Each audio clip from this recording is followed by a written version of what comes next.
మహాశివరాత్రి పర్వదినాన్ని పురస్కరించుకుని doctor BR Ambedkar Konaseema జిల్లా గన్నవరంలో ప్రముఖ శైవ క్షేత్రాలు ఎక్కడ చూసినా శివనామస్మరణతో మార్మోగాయి. తెల్లవారుజామున నుంచే పెద్ద ఎత్తున భక్తులు పుణ్యస్నానాలు ఆచరించి సమీపంలోని శైవ క్షేత్రాలను స్వామివారిని దర్శించుకుని ప్రత్యేక పూజలు నిర్వహించుకున్నారు. ముఖ్యంగా ప్రసిద్ధిగాంచిన ఐనవిల్లి మండలం ముక్తేశ్వర స్వామి దేవాలయంలో ప్రత్యేక పూజలు, అభిషేకాలు నిర్వహించారు.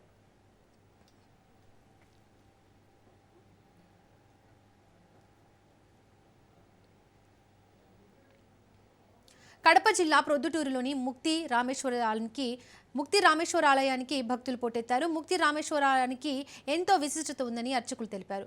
బ్రాహ్మణుడైన లంకరాజు రావణుడిని చంపిన పాపం నుండి విముక్తి పొందేందుకు శ్రీరాముడు సైకత లింగాన్ని ప్రతిష్ఠించారని అర్చకులు తెలిపారు. తెల్లవారిలోగా శివుడికి పూజ నిర్వహించాలని సంకల్పించి పెన్నా నది తీరాన ఇసుకను 2 చేతులతో కుప్పగా చేసి లింగాన్ని తయారు చేస్తారన్నారు. ఆలయ అర్చకులు సుదర్శన స్వామి ద్వారా మహాశివరాత్రి వైభవాన్ని మా కడప ప్రతినిధి హుస్సేన్ మరింత సమాచారం అందిస్తారు.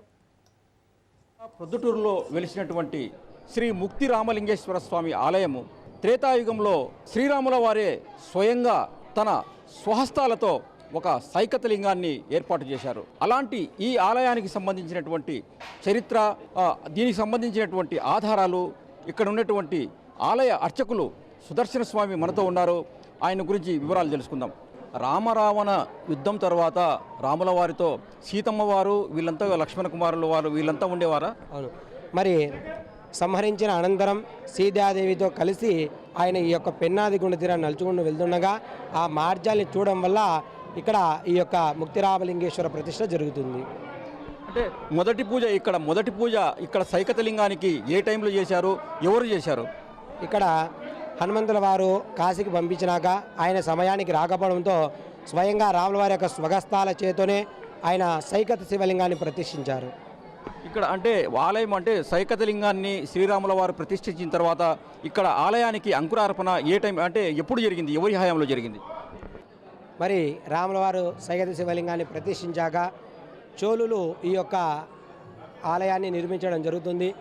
అలాగే ఈ యొక్క గోపురము, ఈ యొక్క గోడ ప్రాంగణం అంతా శ్రీకృష్ణదేవరాయల వారు నియమించడం జరిగింది. అంటే ఇప్పుడు అంటే ఈ ప్రస్తుత కాలంలో శివాలయం ముక్తి రామలింగేశ్వర స్వామి ఆలయం యొక్క అభివృద్ధి పనులు ఏ విధంగా ఎప్పటి నుంచి కొనసాగుతూ? దాదాపుగా గత 7-8 సంవత్సరాల నుంచి ఈ యొక్క ఆలయ నిర్మాణం జరిగినప్పటి నుండి ఈ యొక్క గ్రామ పెద్దలు కానీ, ఆలయ చైర్మన్ కానీ, ఆలయ కమిటీ వాళ్ళు కానీ భక్తులకు ఎటువంటి అసాంఘికాలు లేకుండా సకల సౌకర్యాలు కలజేస్తూ, తీర్థప్రసాదాలన్నీ కలజేస్తూ భక్తులకు అన్ని సౌకర్యాలు కలజేస్తున్నారు. అంటే ఇక్కడికి అంటే ఈ శివాలయంలో అంటే ముక్తి రామలింగేశ్వర స్వామి ఆలయంలో ఏ పండుగలు అత్యంత వైభవంగా జరుగుతాయి? మరి ఇక్కడ ఈ యొక్క ముక్తి రామలింగేశ్వర దేవస్థానంలో కార్తీక మాసం చాలా ఉత్సవాలు బాగా జరుగుతుంది. అలాగే చైత్రమాసం నందు ఈ యొక్క స్వామికి 10 రోజులు రథోత్సవంతో సహా ఉత్సవాలు జరగడం జరుగుతుంది. అలాగే ఈ యొక్క దసరా కూడా ఇక్కడ చాలా వైభవంగా జరుగుతుంది. మరి ఈ శివరాత్రి నాడు కూడా చాలా వైభవంగా జరుగుతుంది. అలాగే కళ్యాణోత్సవం, లింగోద్భాభిషేకం, చీకట్లో ఉదయం నుంచి స్వామివారికి అభిషేక కార్యక్రమాలు కూడా జరుగుతాయి. అంటే ముఖ్యంగా ఈ శివరాత్రి పర్వదినం యొక్క విశిష్టత, ఇక్కడ ఏ విధమైనటువంటి ఉత్సవాలు జరుగుతాయి? మరి శివరాత్రి చాలా మహత్యమైనది. ఈ శివరాత్రి నాడు ఈ యొక్క రామలింగేశ్వర స్వామి దేవస్థానంలో ఉదయం 3 గంటల నుండి స్వామివారికి అభిషేక కార్యక్రమాలు జరుగుతాయి. తదుపరి 6 గంటల నుండి స్వామివారికి భక్తులకు ఆ యొక్క స్వామివారి దర్శన కార్యక్రమం జరుగుతుంది. అలాగే మధ్యాహ్న కాలం కూడా స్వామివారికి తీర్థప్రసాదాలు ఉంటాయి.